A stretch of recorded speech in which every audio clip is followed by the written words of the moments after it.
दर्शकवृन्द नमस्कार। हिमालय टेलिभिजनको नियमित कार्यक्रम समय सन्दर्भमा यहाँलाई स्वागत छ। म अमीर कटेल। नेपालको राजनीति अहिले फेरि जेठ 7 गते गत शुक्रबार मध्यरातदेखि नेपालको राजनीति फेरि गत पुस 5 को अवस्थामा फर्किएको छ।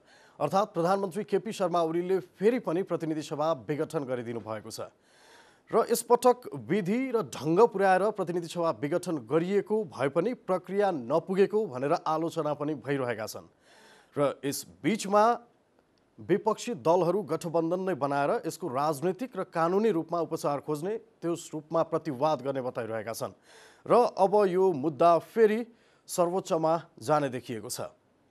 नेपालको राजनीति किन पटक पटक सर्वोच्चसम्म पुग्छ, अदालतसम्म पुग्छ र यस पटकको प्रतिनिधि सभा विघटन संवैधानिक कि असंवैधानिक, यसै सेरोफेरोमा केन्द्रित रहेर आज हामी कुराकानी गर्छौं र आज हामीसँग हुनुहुन्छ नेपाल बार एसोसिएसनका पूर्व उपाध्यक्ष एवं कानुनविद शालिग्राम सापकोटा।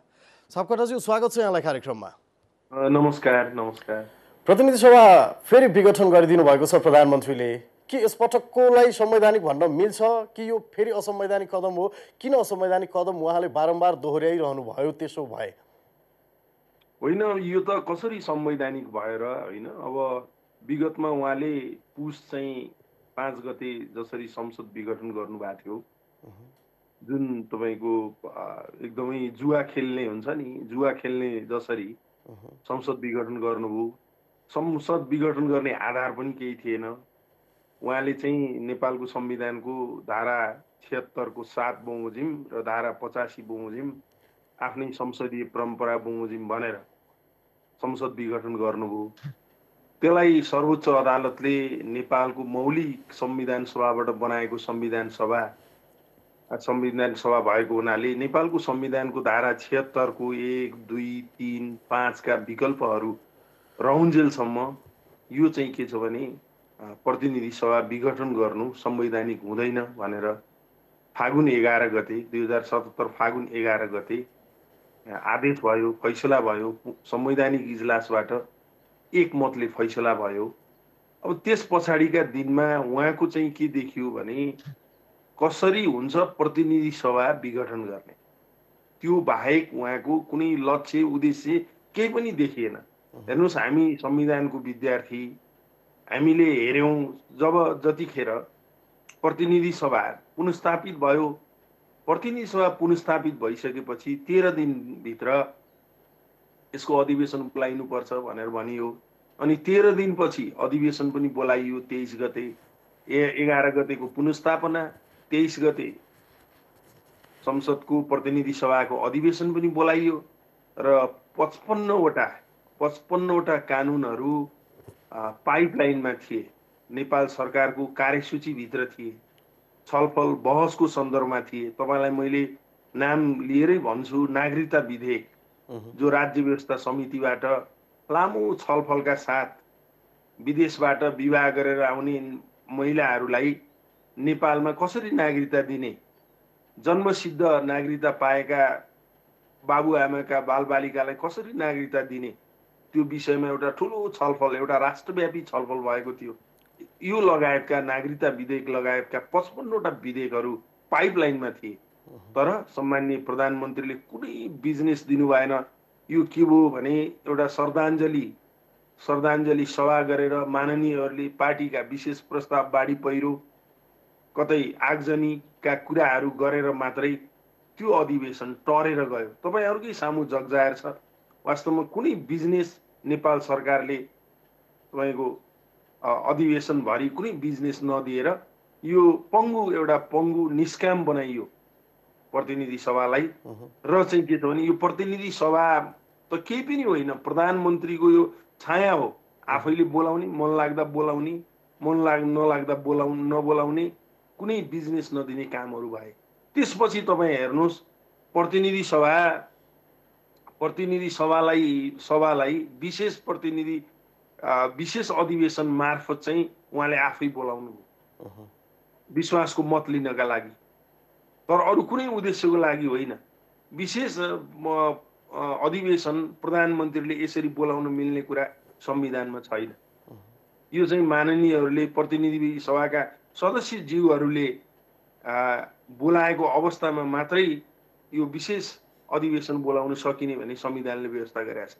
उहाँले आफै बोलाउनु भयो, राष्ट्रपतिलाई कहाँ जानुभयो र बोलाउन लगाउनु भयो र बोलाउनु भयो।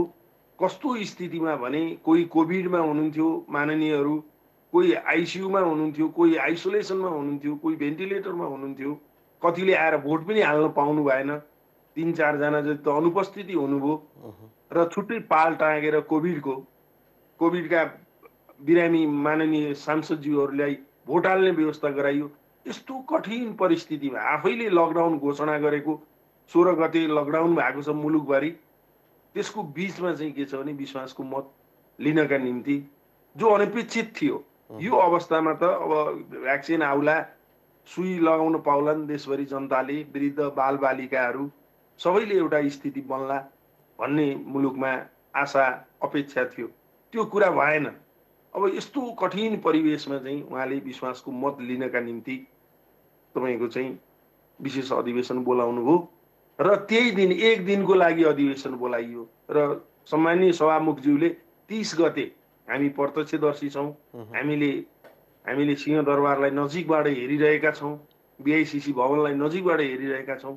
30 गते उहाँले अर्को मिटिङ तोक्दा तोक्दै त्यही 27 गते नै, वैशाख 27 गते नै संसदको अधिवेशनको अन्त्य गरिदिनु भयो र परिणाम पनि जगजाहेर छ। उहाँले विश्वासको मत प्राप्त गर्न सक्नु भएन, 93 मतमा प्याक हुनुभयो, 124 मत विपक्षमा पर्यो। मैले यो कुरा भन्न खोजेको कुरा के हो भने यो कडी जुन फागुन 11 गतेदेखि जुन फैसला भयो, यसलाई बडो इगोको रूपमा सम्माननीय प्रधानमन्त्रीले लिनुभएको देखिन्छ। हेर्नुहोस् यो यात्राक्रम हेर्नुहोस् र कसरी हुन्छ। फेरि यो संसदलाई विघटन गरेर सर्वोच्च अदालतको फैसलाका विरुद्धमा बदला लिने मनसाय बाहेक उहाँको चाहिँ केही पनि देखिएन। त्यसपछि पछिल्लो चरणमा उहाँ आउनुभयो, र प्रतिनिधि सभाको अधिकार हो, क्षेत्राधिकार हो, जुन हो प्रतिनिधि सभाको क्षेत्राधिकार र अधिकारको जुन प्रश्न हो, त्यसलाई उहाँले आफ्नो हातमा लिनुभयो र राष्ट्रपति कहाँ जानुभयो। हेर्नुहोस्, किनभने उहाँले संविधानको धारा 101 नम्बर बमोजिम उहाँले विश्वासको मत लिनु नपाउनु भयो। तर अहिलेको प्रश्न त के हो भने उहाँले धारा 76(3) बमोजिम प्रतिनिधि सभाभित्र सबैभन्दा ठुलो दलको नेताको हैसियतले प्रधानमन्त्रीमा नियुक्त हुनुभयो। 31 को नियुक्ति उहाँको चाहिँ के हो भने संविधानको धारा 76 को उपधारा 3 बमोजिमको नियुक्ति हो। उहाँले संविधानको धारा 76 को उपधारा 4 बमोजिम त विश्वासको मत लिने प्रक्रिया त अनिवार्य हो, यहाँबाट उहाँ भाग्नै मिल्दैन। र त्यो फेरि त्यो अहिलेको कन्फ्लिक्ट, अहिलेको लडाई भनेको के हो भन्नुहुन्छ भने प्रतिनिधि सभालाई छलेर त्यही कुरा राष्ट्रपति कहाँ लिएर जान पाइन्छ कि पाइँदैन भन्ने प्रश्न हो। अहिलेको प्रश्न, मुख्य प्रश्न उहाँ चाहिँ के छ भने सबै कुराहरू चाहिँ बोकेर प्रतिनिधि सभामा जानुपर्ने हो। अहिले एक हप्ताभित्र हेर्नुहोस् है, कस्तो विश्वासको मत नपाएको, अविश्वास पारित भएको प्रधानमन्त्री एक हप्ता नबित्दै ल हेर्नुहोस् है, उहाँलाई संसद विघटन गर्न चाहिँ कति हतारो छ। उहाँको नेचर हेर्नुहोस्, उहाँको कन्डक्ट हेर्नुहोस्, आचरण हेर्नुहोस्। यो प्रतिनिधि सभालाई जति सक्दो छिटो विघटन गर्ने बाहेक उहाँको कुनै सपना छैन। अनि उहाँ चाहिँ एक हप्ता नपुग्दै 7 गते 6 गते हेर्नुहोस्, 6 गते 30 गतेबाट 6 गते एक हप्ताको बीचको उसमा चाहिँ उहाँ चाहिँ के भन्न जानुभयो भने मैले विश्वासको मत पाउने स्थिति पनि छैन, राष्ट्रिय परिवेश मेरो पक्षमा पनि छैन, विकसित राजनीतिक घटनाक्रम मेरो पक्षमा छैन। उहाँले लेख्नु भएको छ, त्यो राष्ट्रपति कार्यालयको 2-6 गते जारी भएको विज्ञप्तिमा त्यो कुरा देखिन्छ। उहाँले के भन्न जानुभयो भने मलाई विश्वास छैन, मैले विश्वास पाउने स्थिति पनि छैन, मेरो पक्षमा परिस्थिति पनि छैन, वैशाख 27 गतेकै बिन्दुमा म छु। त्यसो भएको हुनाले यो चाहिँ के छ भन्दाखेरि धारा 76(5) बमोजिमको वैकल्पिक सरकारको लागि चाहिँ मैले ढोका खोलिदिएको छु र त्यसका निम्ति पहल गरिदिन हुन भनेर राष्ट्रपति कहाँ जानुभयो। यसरी जान पाइने होइन। हाम्रो कुरा अहिले यो असंवैधानिक छ भन्नुको पछाडिको तर्क के हो भन्दाखेरि प्रतिनिधि सभाभित्र विश्वासको मत लिने व्यक्तिले धारा 101 बमोजिमको विश्वासको मत लिने कुरा एउटा हो, त्यो प्रधानमन्त्रीले चाहेको बेला लिने हो, उहाँले लिनुभयो। तर यो चाहिँ 76 बमोजिमको विश्वासको मत भनेको अनिवार्य रूपमा लिने विषय, यसमा चाहिँ कुनै विवादै छैन। यो त प्रधानमन्त्रीले प्रतिनिधि सभाभित्र सशरीर उपस्थित भएर यसको फेरि विश्वासको मत लिनुपर्छ। नत्र किन उहाँ जानुभयो? विश्वासको मत लिन नसकेको भए त्यतिखेरै उहाँले छोडिदिनु पर्थ्यो, अर्को प्रक्रियाका लागि छोडिदिनु। मैले संविधानको धारा 76 बमोजिम विश्वासको मत लिन सक्छु भनेर उहाँ संविधानको धारा 76 3 बमोजिम प्रधानमन्त्री नियुक्त हुनुभएको। त्यसो भएको हुनाले उहाँ चाहिँ के छ भने प्रधानमन्त्रीमा पनि बसिरहने, प्रधानमन्त्री पद पनि नछोड्ने, अनि अर्को प्रधानमन्त्रीको नियुक्तिका लागि पनि राष्ट्रपति समक्ष निर्णय गरेर मन्त्री परिषदबाट निर्णय गरेर सिफारिस गर्ने। यो कहीँ मिल्छ? के मुलुकमा दुईटा प्रधानमन्त्रीको एकैचोटि एक्जिस्टेन्स हुन्छ?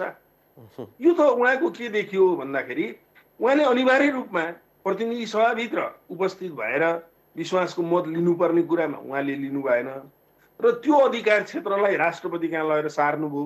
किनभने राष्ट्रपति र उहाँको मिलोमतो देखियो संसद विघटन गर्नका निम्ति। यो त के हो भने हाउसमा फेल भएको अवस्था र यो विश्वासको मत प्राप्त नभएको अवस्था। अहिले त हाउसले उहाँले आफै माग्नुभयो विश्वासको मत नपाएको हो। यो अनिवार्य रूपमा विश्वासको मत लिनुपर्ने अवस्था चाहिँ अहिलेको अवस्था हो। उहाँ राष्ट्रपति कहाँ जानुभयो, अनि राष्ट्रपतिले फेरि यसलाई प्रतिनिधि सभाभित्रै फर्काइदिनु पर्थ्यो। विश्वासको मत लिने काम चाहिँ यो प्रतिनिधि सभाकै हो। यो विश्वासको मतको सन्दर्भमा तपाईले म विश्वासको मत पाइन भनेर यो आउने ठाउँ होइन।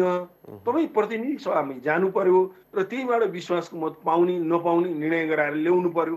त्यो अर्थमा मैले 76.5 बमोजिमको प्रक्रिया सुरु गर्छु भनेर राष्ट्रपतिले भन्नु पर्थ्यो। तर राष्ट्रपतिले के गर्नुभयो भने त्यो उहाँको सिफारिस, उहाँको निर्णयलाई आफूले ग्रहण गरेर अब वादी प्रतिवादी जस्तो अब राजनीतिक दलहरूलाई उहाँहरूले बोलाउनु भयो। हेर्नुहोस्, अब त्यो त देखिएकै छ।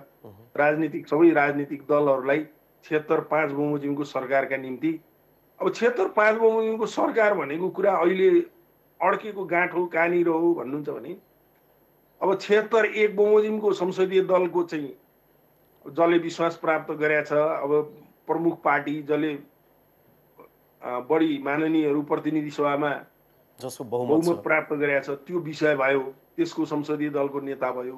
2 नम्बरको कुरा चाहिँ 2 वा 2 भन्दा बढी दलहरूको बीचको कोलिसन गभर्नमेन्टको कुरा भयो, बहुमत प्राप्त नगरेको अवस्थामा। 3 नम्बरको कुरामा अहिलेकै प्रधानमन्त्री सामान्य प्रधानमन्त्रीको नियुक्तिको कुरा भयो। अब 5 नम्बरको कुरा के हो भने 5 नम्बरमा लेखिएको प्रष्ट कुरा हेर्नुहोस्। अहिले विवाद, राजनीतिक दलहरूले गरेको विवाद, संविधान र कानुनका विद्यार्थीहरूले गरेको विवाद के हो भन्दाखेरि नेपालको संविधानको धारा 76 को 5 मा प्रतिनिधि सभाको कुनै सदस्यले भन्ने शब्द छ, हेर्नुहोला। यो कुनै पार्टी संसदीय दल भन्ने कुरा चाहिँ छैन।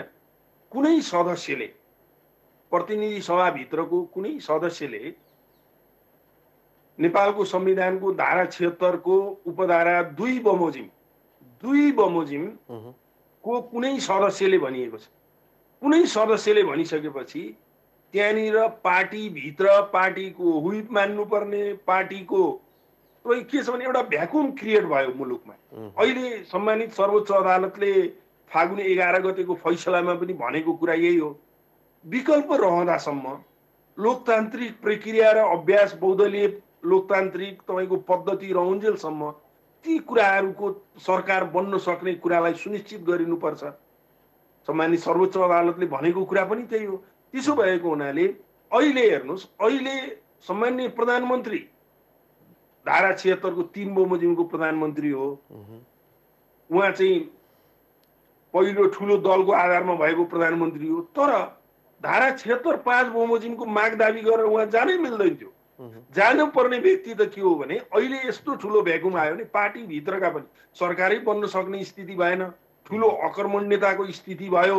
अहिले मुलुकमा जुन अवस्था मुलुकमा देखिएको छ त्यो अवस्थामा दाबी गर्ने भनेको 76.5 बमोजिमको सरकारका लागि पार्टीभित्र रहेका जुनसुकै सदस्यहरूले पनि पार्टीको व्हिप नलाग्ने, पार्टीले निर्णय गर्न नपर्ने, तर के भने सरकार शून्यता, सरकार शिथिलता, सरकारको अराजकता, सरकारले केही काम गर्न नसकेको अवस्थामा दाबी गर्ने तपाईँको संवैधानिक मान्यता भनेको संविधानको धारा 76(5) नै हो। हेर्नुहोस्, अब त्यो बमोजिम एकातर्फ चाहिँ अब सम्माननीय शेरबहादुर देउबा लगायत अरू राजनीतिक दलका माननीयहरूको हस्ताक्षर सहित 149 सहित त्यहाँ पुग्नुभयो।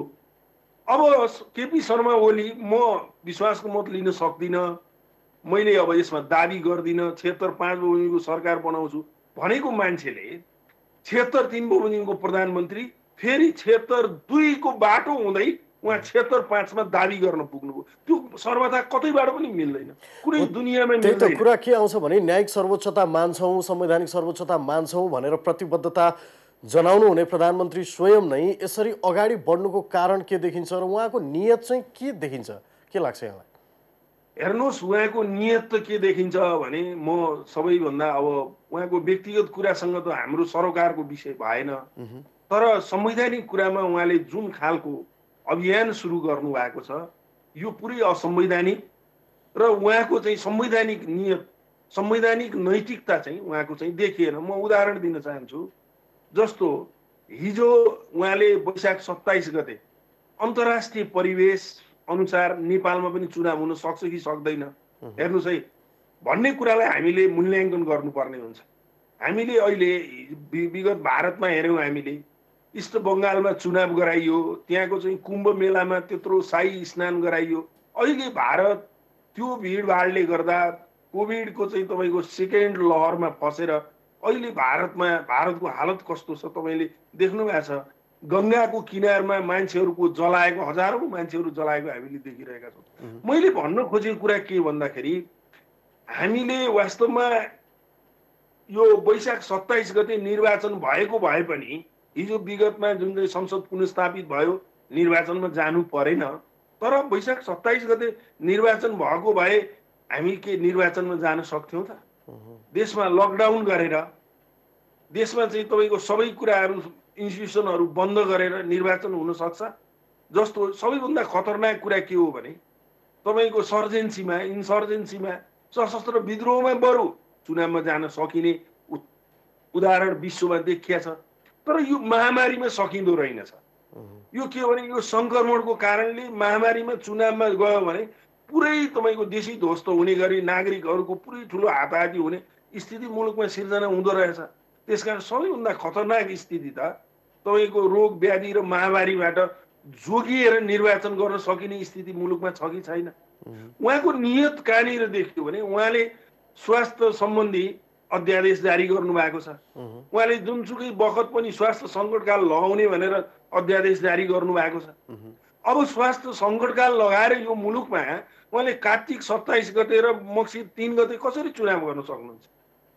अहिले कोभिड, अब यहाँ त प्रश्न एउटा उठिया छ, 1 कोभिड बराबर 1 भोटको नारा पनि आउन थालेको छ। हिजोबाट त मैले साइबर सेनाको रूपमा त त्यो प्रचारहरू पो टेलिभिजनहरूमा यो सञ्चार माध्यमहरूमा देखिरहेको छु।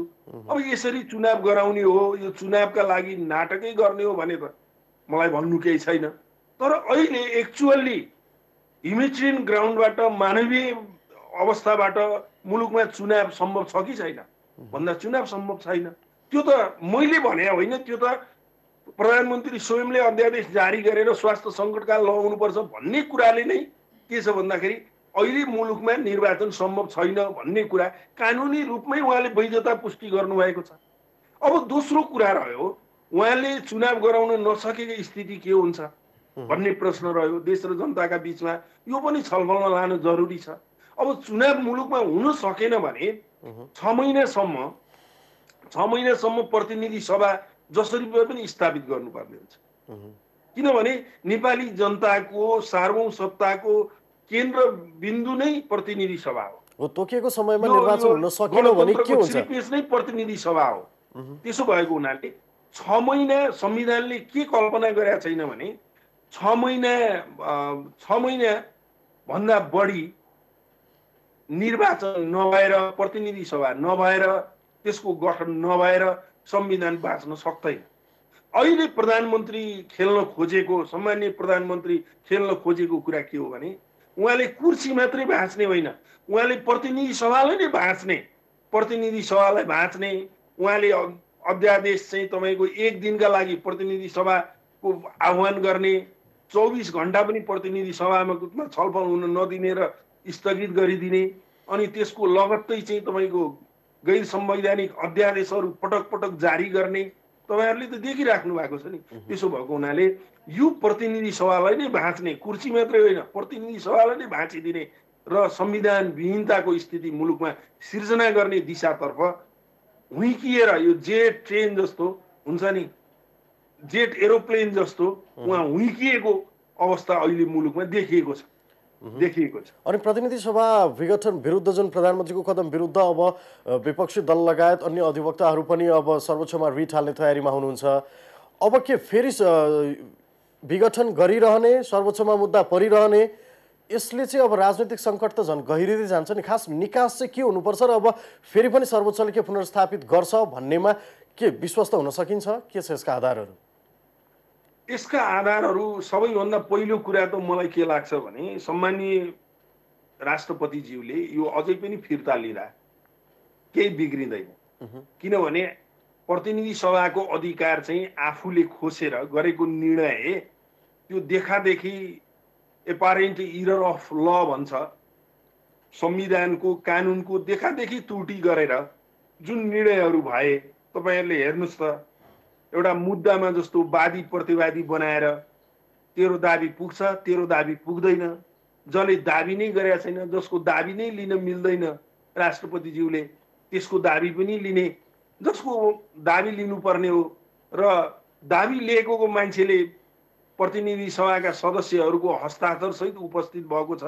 ल खैर ठिकै छ, भारतमा पनि विगतमा यस्ता अनुभवहरू भएका रहेछन्। बहुमत सिद्ध गर्न राष्ट्रपतिले बोलाउँदाखेरि सदस्यहरू, पार्लियामेन्टरहरू जानु भएको रहेछ र गइसकेपछि त्यहाँ विवाद उत्पन्न भयो। विवाद उत्पन्न भइसकेपछि सम्माननीय राष्ट्रपतिले बोलाएर त्यो हस्ताक्षरलाई भेरिफाई गरेको उदाहरण भारतमा देखिँदो रहेछ। अब न त्यो हस्ताक्षरको सर्टिफाई भयो, न त्यो 76-5 बमोजिम बोलाएको स्टेक होल्डर, बोलाएको व्यक्तिको विषयमा न छानबिन भयो। उल्टो के छ भने यो त अविश्वास लिनमा परे, म त अविश्वासमा परे, विश्वास लिन सकिनँ भनेर सरेन्डर गरेको चाहिँ प्रतिनिधि सभा सदस्यलाई बोलाएर बराबर दाबीका 2वटा चाहिँ दाबी हाल्न लगाएर तेरो नि दाबी पुग्दैन, तेरो नि दाबी पुग्दैन, यो वादी हुन्छ नि, यो जग्गा खिचोला मुद्दा जस्तो एउटा राष्ट्रिय स्वाधीनताको विषय, सार्वभौम सत्ताको चाहिँ निर्णय दिनुपर्ने विषयलाई राष्ट्रपतिले जुन ढङ्गले, जुन आकलनका साथ चाहिँ यसलाई खारेज गर्नुभयो, त्यो नेपालको संवैधानिक इतिहासमा एउटा कालै दिनका रूपमा भोलि लेखेला। हेर्नुहोस् यो कुरा के हो भने किन लेखेला भन्दाखेरि यो प्रतिनिधि सभा त त्यही हो नि जसले सम्मानीय राष्ट्रपतिलाई निर्वाचित गरायो र नेपालको चाहिँ महिला राष्ट्रपतिका रूपमा निर्वाचन गराउने प्रतिनिधि सभा त यही हो नि। यसको त सम्मान उहाँले पनि त गर्नुपर्छ। सम्मानीय राष्ट्रपति हुँदा बित्तिकै के प्रतिनिधि सभालाई जे निर्णय गरिदिए पनि हुन्छ भन्ने कुरा चाहिँ गलत हो। हेर्नुहोस् त्यसो भएको हुनाले जुन निर्णय सम्मानीय राष्ट्रपतिज्यूबाट भयो त्यो निर्णयका विरुद्धमा हामीले 2-3वटा भन्दा विकल्प हामीसँग छैनन्। त्यो निर्णयमा जब 76-5 बमोजिम राष्ट्रपति समक्ष जाने प्रतिनिधि सभाका सदस्य सम्माननीय शेरबहादुर देउबा सहितको 149 को टिम सर्वोच्च अदालत गएर हामी यहाँ छौँ, हाम्रो यो हस्ताक्षर हो, हामीले नयाँ वैकल्पिक सरकारका लागि हामीले एउटा निकासका निम्ति 76-5 बमोजिम राष्ट्रपतिज्यू समक्ष दाबी पेश गरेका थियौँ। तर सम्मानीय राष्ट्रपतिज्यूले हामीलाई चाहिँ के छ भन्दाखेरि यो हाम्रो दाबी पुग्दैन भनेर भन्नुभयो भनेर सर्वोच्च अदालत जानु पर्यो। एउटा विकल्प त्यो हो। पहिलो विकल्प राष्ट्रपतिज्यूले यसलाई फिर्ता लिने र यो प्रतिनिधि सभाको बिजनेस भएको हुनाले प्रतिनिधि सभाको अधिवेशन आह्वान गर्ने प्रधानमन्त्री मार्फत, अनि त्यहाँभित्र छलफल गरेर बहुमत र अल्पमत वैकल्पिक सरकार अथवा कस्तो सरकार बनाउने हो एकमा पनि पुग्न सकिने भयो। त्यहाँ त सबै सम्भावनाका विकल्पहरू खुल्ने भए त्यहाँभित्र छलफल गराएर एउटा निष्कर्षमा पुग्ने पहिलो आधार त्यो हुनसक्छ। दोस्रो आधार चाहिँ सम्माननीय शेरबहादुर देउबा ज्यू सहितको जुन 149 जनाको प्रतिनिधि सभा सदस्यहरूको टिम सम्माननीय राष्ट्रपति ज्यू समक्ष दाबी पेश गरेको टिम सहितको सर्वोच्च अदालतमा रिट लिएर जाने त्यो विकल्प हुन सक्छ। अर्को अब हामी कानुन संविधानको निम्ति निरन्तर कानुनको शासनको निम्ति लडिरहने हामी जस्ता कानुन व्यवसायहरू कानुनका रक्षकहरू र देश र जनता जुनसुकै नेपाली जनताले पनि रिटलाई लिएर सर्वोच्चमा जाने बाटो यो असंवैधानिकतालाई तपाईको यो जुडिसियल रिभ्यू न्यायिक पुनरावलोकनबाट बदर गराउने अधिकार त देशभरि तपाईँ हामी नेपाली जनतालाई जोसुकैलाई नि भएको हुनाले जान पाउने अधिकार हामीसँग सुनिश्चित छ। मलाई जहाँसम्म के लाग्छ भने राष्ट्रपतिज्यूबाट यो फिर्ता लिनुभयो भने कोर्स नयाँ अगाडि बढ्छ, किनभने यो घोर असंवैधानिक यो संविधान र कानुनको देखादेखि त्रुटि भएको हुनाले सम्माननीय राष्ट्रपतिज्यूले सच्याउँदा उहाँको गरिमा उहाँको हाइट उहाँको उचाइ अझ अग्लो हुन्छ र उहाँले लिनु भएन भने दलहरू 149 जनाले सम्मानित सर्वोच्च अदालतमा रिट लिएर जानुपर्छ। यो कानुनविदहरूले हिजो हामी सबैले दिएको सल्लाह पनि यही हो किनभने निकास त चाहियो। र तेस्रो कुरा अब हिजोको फैसलाले एउटा मार्ग प्रशस्त गरेको छ, एउटा दिशा दिएको छ। सम्भावनाहरू विकल्पहरू हुँदासम्म के छ भने बहुदलीय प्रतिस्पर्धात्मक शासन व्यवस्था मुलुकको नेपालको संविधानको धारा 74 जो मेरुदण्ड हो हेर्नुस् नेपालको शासकीय स्वरूप के हुन्छ भन्दाखेरि बहुदलीय प्रतिस्पर्धात्मक शासन व्यवस्था हुन्छ, त्यो संघीय लोकतान्त्रिक गणतन्त्रात्मक व्यवस्था हुन्छ भनिएको छ। अब त्यो धारा 74 लाई मास्ने गरी हाम्रो कर्म राजनीतिक दलहरूको कर्म अथवा सम्माननीय राष्ट्रपतिज्यूको कर्म र नेपाली जनताको कर्म त्यो दिशातर्फ जानु हुँदैन भन्ने कुरा नै हामी कानुन व्यवसायले हिजैदेखि नै उठाउँदै आएका हौं। आज पनि त्यही बहसलाई हामीले केन्द्रमा राखेर केन्द्रबिन्दु न्युक्लियस मानेर अगाडि बढ्नुपर्छ भन्ने मलाई लाग्छ। अनि राष्ट्रपतिको भूमिकालाई लिएर पनि प्रश्न उठ्ने गरेको छ। राष्ट्रपति जस्तो गरिमामय पदमा बसेको व्यक्तिले गरेका निर्णयहरू उहाँका कदमहरूले प्रधानमन्त्री ओलीलाई मात्रै साथ दिने भयो, ओलीको निर्णयलाई मात्रै सहज वातावरण बनाइदिने उहाँले निर्णय गर्दै आउनुभयो भनेर उहाँ पनि आलोचित भइरहनु भएको छ। अहिले प्रधानमन्त्रीको इशारामा राष्ट्रपतिले निर्णयहरू गर्ने काम गर्ने, प्रधानमन्त्री पनि संवैधानिक तवरले भन्दा गैर संवैधानिक तवरले अगाडि बढिरहनु भयो, त्रुटिहरू भयो, संवैधानिक त्रुटि भनेर तपाईँहरूले भनिरहनु भएको छ। प्रधानमन्त्रीको इशारामा राष्ट्रपति चल्ने अनि प्रधानमन्त्री चाहिँ कसको इशारामा कहाँबाट चल्नु भएको होला? अब यही त हामीले अघि सुरुमै मैले भने नि, हामीले त संविधानले चिनेको राष्ट्रपति र संविधानले चिनेको प्रधानमन्त्रीको पक्षमा बहस गरिरहेका छौँ। नेपाली जनताले देख्ने त त्यही हो नि। जस्तो उहाँको कर्म हेर्दा उहाँको आचरण हेर्दा जस्तो म तपाईहरुलाई 2-3 वटा उदाहरण दिन चाहन्छु। उहाँले उपराष्ट्रपतिलाई खुला मञ्चमा राष्ट्रपतिलाई त चरम प्रयोग गरिराख्नु भएको छ। यो प्रयोगै भन्छु मैले, यसलाई अन्यथा नलिँदा हुन्छ। किनभने जुनसुकै तपाईको सिफारिस गर्ने अनि राष्ट्रपतिले त्यसको 1 घण्टामा त्यसलाई अनुमोदन गरिदिने, अरूले गरेको सिफारिस अरूले गरेको दाबी चाहिँ दाबी नपुग्ने, तर उहाँले गरेको तपाईको सिफारिस निर्णय जुनसुकै कुरा अध्यादेश 1 घण्टामै पारित हुने। यसले उहाँहरू बीचमा मिलोमत हो, यो असंवैधानिक मिलोमत हो भनौँ यसलाई त संवैधानिक भन्न मिलेन, यो देखियो। अर्को उपराष्ट्रपतिलाई खुला मञ्चमा तपाईहरुले देख्नुभयो, मलाई लाग्छ यो शिवरात्रिको समयमा हुन सक्छ, उहाँले हप्काएको जो टेलिभिजनहरु मार्फत हामीले पनि देख्यौं। उहाँले कसको इज्जत राख्नुभयो? न राष्ट्रपतिको राख्नुभयो, न उपराष्ट्रपतिको राख्नुभयो। माननीयहरूलाई बोलाएर आफ्ना समकालीन मान्छेहरूलाई बोलाएर चाहिँ तैँले अंग्रेजी राम्ररी जानेको भए त प्रधानमन्त्री हुन्थिस् भन्नुभयो।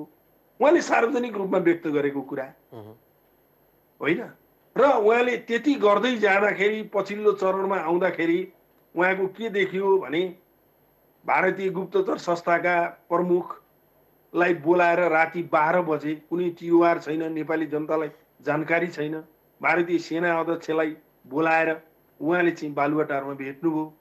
अब यो सबै कुरा हेर्दा नेपालको सार्वभौम सत्ता सम्पन्न एउटा सार्वभौम सत्ताबाट चयन भएको सार्वभौम सत्ताको प्रतीक, राष्ट्रिय एकताका प्रतीक सम्माननीय प्रधानमन्त्री र राष्ट्रपतिहरू जुन कर्म आचरण उहाँहरूले देखाइराख्नु भएको छ त्यसले गर्दाखेरि यो उहाँहरू अन्यत्रैबाट चलेको अन्यत्रैबाट तपाईँको परिचालित भएको नेपालको प्रतिनिधि सभाबाट परिचालित नभएर अन्य क्षेत्रबाट परिचालित भएको र नेपालको संविधानलाई रक्षा गर्न नसक्ने अवस्थामा पुगेको हो कि भन्ने कुरा चाहिँ अब नेपाली जनताले बहस गर्नुपर्ने बेला आइसकेको छ।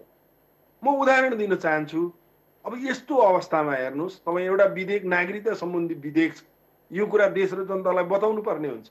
नागरिकता सम्बन्धी विधेयकमा भारतीय महिलासँग नेपाली पुरुषले बिहा गर्यो भने तत्काल नागरिकता दिने कि नदिने भन्ने विषय गम्भीर छलफलको विषय बन्छ।